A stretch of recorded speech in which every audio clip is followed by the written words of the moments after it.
Welcome, everyone, to another episode of the Basic Thoughtonomics podcast. I'm your host, Chris Grosso, and for this episode, sticking in the MLB Network family, very excited to have this guest on. He's the host of MLB Central, the weekday morning baseball show during the baseball regular season from 10 to 1. In the offseason, you could also catch him on the other shows, MLB Now, MLB Tonight, Intentional Talk. He is Robert Flores. And Robert, thanks so much for coming on this podcast episode. How you doing?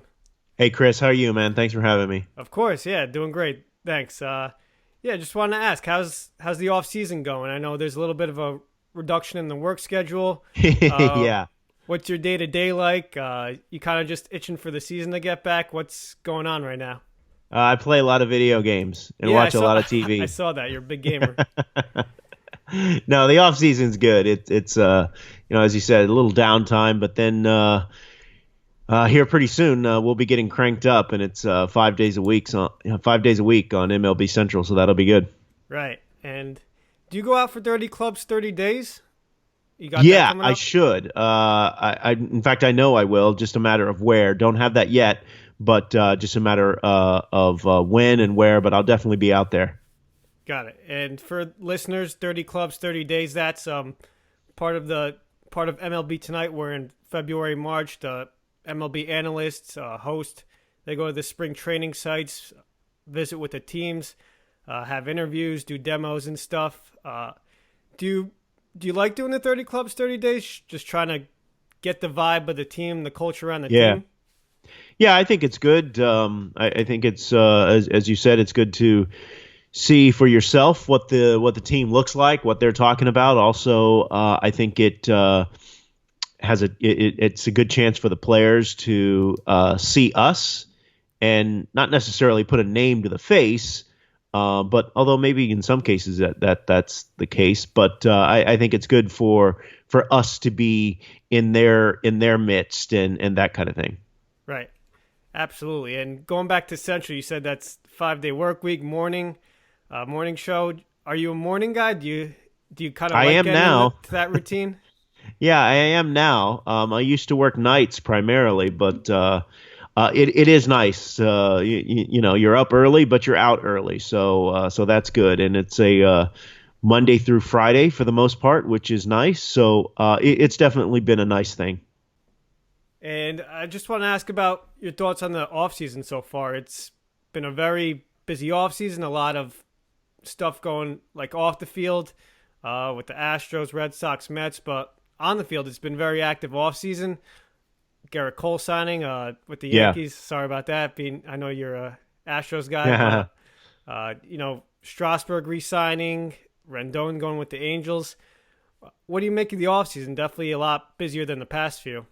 Yeah, absolutely. I think it's been a good one for baseball and baseball fans. More importantly, you had the Mookie Betts trade. I mean, it's been one kind of big signing and/or blockbuster after the other, and it wasn't quite that way last season. So I think it's good to kind of keep the sport in the news cycle, give some fans a lot to talk about in the off season. So I think it's been great. Switching gears, I want to talk about your experience on MLB Central. This is your, I think, third year going into it now. Taking over from Matt Vasgersian. Just how's that experience been being the host of one of the preeminent shows, the flagship shows on the network? It's been great. I really enjoy working with Lauren and D-Row, and we have a really good group. And behind the scenes crew. It's a really collaborative effort, a collaborative show, which I enjoy. So it's been really good. I mentioned the schedule. It's good to work and get out earlier and be home for the evening and watch the games and things like that. So it's been good. It's been a great experience. I've enjoyed it, and I'm looking forward to another year of it. And if you could just describe the show to the listeners, maybe they don't have MLB Network. It's kind of all encompassing. You guys do so much. Like how would you describe it to the listeners? It's certainly a show for the baseball fan, for the hardcore baseball fan, but I think we also try to make it unique and broad enough to where if you are not hardcore, maybe you're just following one team, then it's something that I think that you can consume and enjoy as well. I think we try not to take ourselves too seriously. I No, think we I was going to bring that up. I think we try to have fun and try to present the game in a unique way, and give people the news and information they need, but in an entertaining way. Is there a favorite segment of the show you have? You talked about like how you don't take each other too seriously. There's a lot of Yeah. self-deprecating humor on the show. You got the mean tweet segment. Uh-huh. Is there a segment that's your favorite or something like that? Oh, that's a good question. What would be my favorite? Man, I don't know. I really enjoy. I like Central Scribbles, Oh God. where it's like Pictionary, but we don't call it Pictionary. But it's kind of an homage to Pictionary. I'll never forget I the like. Paul Severino. That's Yeah, like the I like that. I think it's fun. I think it's fun when you can get the players in studio and have them on the drawing board, and they're trying to draw objects and items or think different things for their partners to guess. So that would probably be my favorite. yeah. I mean, some of them are bad at that too. That's Yeah, right. that's That's why a it makes it great. tough spot to put them in, but Yeah. it's funny at the same time. Yeah, yeah, and also want to ask, how's Dero and Lauren doing? You keep in touch with them in the off season? We certainly chat throughout the off season, but I think what's interesting about our show is that we go on hiatus for the off season, so it feels like when the season is starting up again, it feels like it's fresh and new. I mean, there's part of me that would love to see this show be year round. Yeah, But there's different, factors and different reasons why that can't be. So, Hot Stove does a really good job of kind of keeping the morning show theme going. But I like that when the season gets back up and running, we're back with it as well. So makes it feel fresh, makes it feel doesn't make it feel stale. So it's like being at school. So your good friends are. yeah, During the school year, and then they go away from the summer, and then first day of school, you see them back, and it's like, hey, it's been so long since we've seen each other. How you been? And all that stuff. So that's pretty cool. yeah, yeah. Definitely understand the relationship in regards to that. And like you said, you guys have a ton of guests on the show, whether it be former players, sometimes even celebrities. Is there one celebrity or athlete that was your favorite to interview or that you were really excited to come by? I saw Elias was there, the WWE wrestler last year. You had Joey Chestnut there. Is there one guest that was your favorite? I think John Hamm was. I always knew John Hamm was a big sports fan, big baseball fan. Yeah. Coming from St. Louis, he's a diehard Cardinals fan. So when we had a chance to interview him, it was cool just to chat with him about his Cardinals, about his fandom, and things like that. So that would probably be my favorite. Yeah, that's a huge name. A lot Mad Men fans out there. They'll appreciate Yeah. that. Yeah, absolutely. And I was just also wondering, is there a low key personality at MLB Network that you enjoy working with, like someone who's you wouldn't expect? Maybe they're just funny off the camera, or I don't know, just someone low key that the audience wouldn't expect. That's fun to work with. Not really. I enjoy working with all of our analysts. I mean, I think we have really talented, insightful. We have a really talented, insightful group. So I enjoy working with all of them. I will say this about Mark DeRosa. I have never worked with an analyst that has his unique skill set. He is obviously he's knowledgeable about the game. He's good on TV, but he also has a good idea and a good mind for new ideas and presenting his analysis in a way that is so unique and not just straightforward. So he really has a knack for being creative, and I think that's very difficult and very unique. Yeah, I know he was interested in managing too, and maybe that's something that, I mean, I don't know if he still is, but like that, what you said just right there, that maybe I feel like he could probably relate too to the millennial player.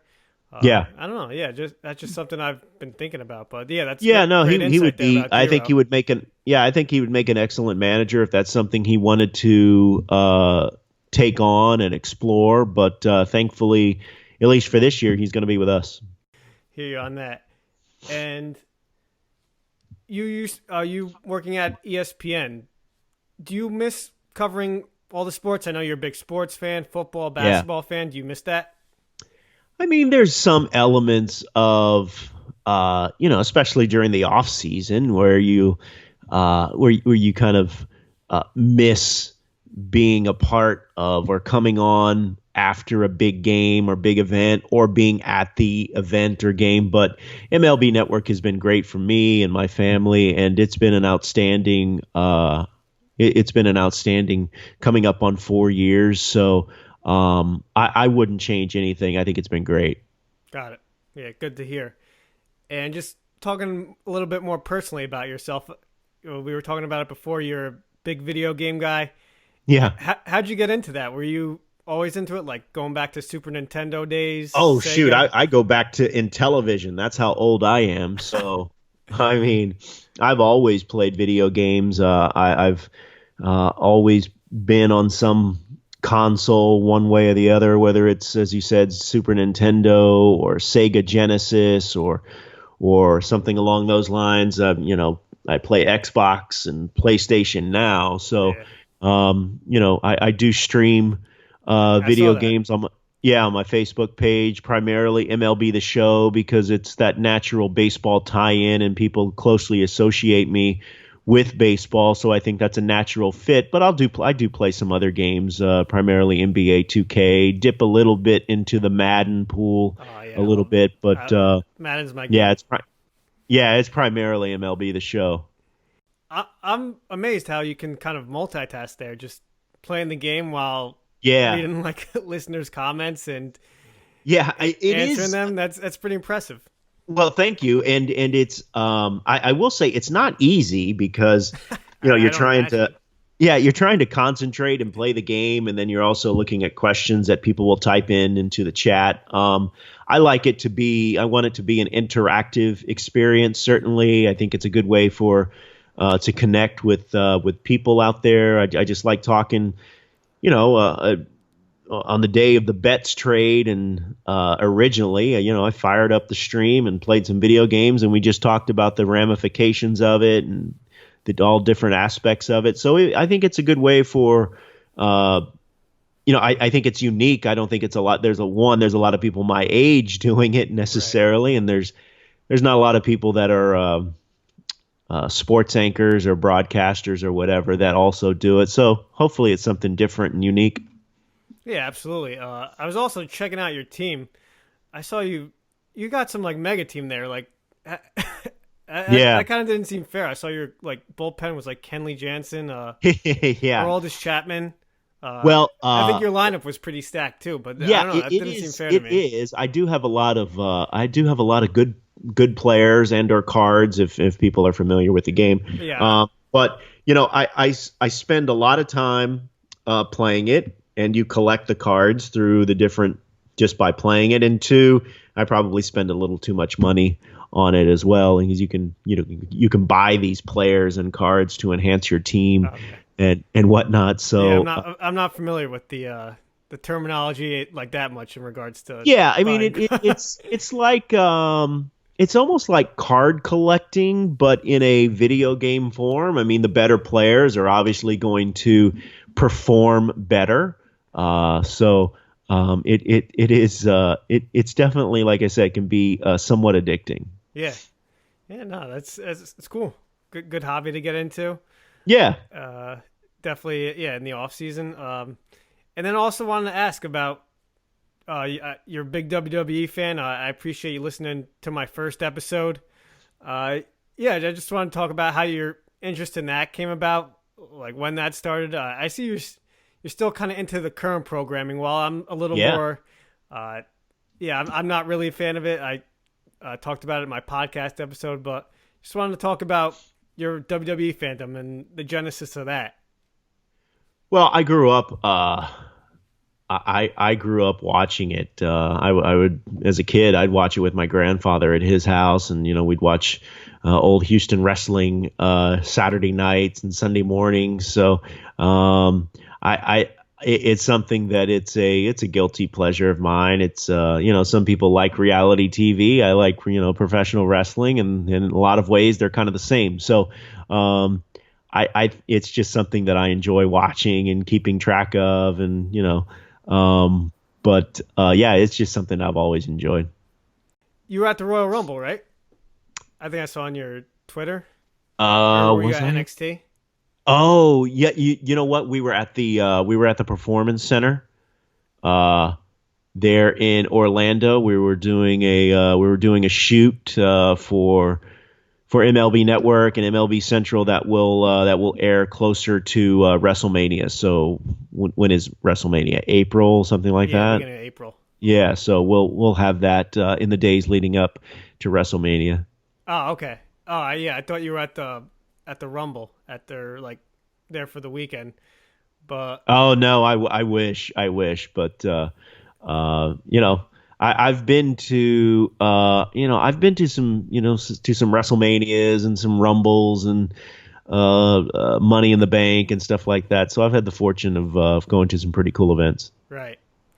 What'd you think of the Edge return? I thought that was crazy. Oh, I thought it was great. I've gotten to know Edge a little bit Oh, really? over the years. So I shot him a text and just said it's so good to see you back in the ring and performing. I know he missed it. I know he didn't like the first way he went out, and this just gives him a chance to get some closure and maybe go out on his own terms. But he's such a talented performer, so it's really cool to see him. Yeah, I was shocked. I don't read the rumors and stuff. I don't go on the forums, but I had no idea he was coming back. He was out 9 years. Yeah. What could have changed in his medicals that allowed him Well, to come back? That's what I was thinking. I'm assuming that look, there's a quite a bit of medical discovery and investigation that would have to go into any sort of decision that has him returning to the ring on his part and the WWE's part. So I'm sure that they have looked at everything very closely and extensively. So it's just good to see him back. Yeah. Yeah, when his music hit, You Think You Know Me, I kind of got the chills. That was, I don't know. That was one of top 5 returns in WWE. That was what I'm thinking on it, but Oh yeah, absolutely. It was he got a big time pop when that crowd heard his music, and just to see his reaction in his face, you could tell that it meant a lot to him. Yeah, absolutely. And the reason I thought you were there is because I know you're a Houston guy. You're from that area, grew up there. I just wanted to ask, how is the Houston fan base? Are they rabid and passionate? Do they rally behind all their teams? How do they compare to the New York or Philly fan? Are they as passionate as them? I think that there is kind of this misconception that the East Coast fan has a monopoly on passion. And I think it's kind of a lazy characterization of the American sports fan. Yes, fans in Philly and New York, they are passionate. They are passionate, and they are large. Yeah, I think that's market. sometimes where the difference is. That's sometimes where the difference is. Let's just take for instance the Tampa Bay Rays. They're a team that when you look at attendance, they're at the bottom. They're not at the top. But I would submit to you that there are passionate people in that fan base. It's just maybe just not large in numbers, especially when you compare it to Philly or New York. But that doesn't mean that they don't have passion. So And I think that the same goes for Houston. Behind Houston. all the teams like Texans, Yeah, I mean, Rockets, Houston. Astros. Now, make no mistake about it. Houston has become a baseball town. Yeah. When you look at the success of the Astros that they've had recently and the continued disappointments in the playoffs by the Texans and the Rockets, the Astros own Houston right now. Now, things can change. Things always do. Things rarely ever stay the same. But right now, it's a baseball town. And I want to get your thoughts. Obviously Astros is going through a little bit of a transition here. Want to Yeah. get your thoughts on Dusty Baker being named manager. Do you think he's a good fit there to help this team kind of navigate what they're going to go through this season? Yeah, I think considering the circumstances and the conditions, I don't think you could find a better hire. Dusty Baker has won everywhere he's been. Granted, he's Hasn't won the big one. has not won a World Series. But there are a lot of managers that have not won World Series. But he's seen everything, been through about everything. He managed Barry Bonds during Barry's home run chase, and he witnessed that sort of circus. And make no mistake, I think 2020 is going to be maybe the most unique season any baseball team has ever experienced. Yeah. So I think considering the circumstances, I think it's a home run hire. And we'll see as the Astros embark upon this 2020 season, but that pretty much hits on everything I wanted to get to. And Robert, just wanted to, again, thank you so much for coming on. Really enjoyed it. And good luck with everything. Best of luck in the upcoming baseball season, and talk to you soon. You got it, man. Thanks for having me. All right. Take care. And that'll do it for this latest installment of the Basic Thoughtonomics podcast. Again, I'm your host, Chris Grosso, and just want to thank Robert again for coming on. That was a good conversation, a lot of fun. Again, just continue to follow me on social channels. My personal Twitter handle is at ChrisGrosso16. Same thing on Instagram. Follow the podcast on Twitter at Basic Thought Pod, on Instagram at Basic Thoughts Pod. But just want to thank everyone again for listening. Really appreciate it. Really appreciate all the support and feedback I've gotten so far from doing the podcast. So really appreciate that. So thank you guys so much, and have a great day.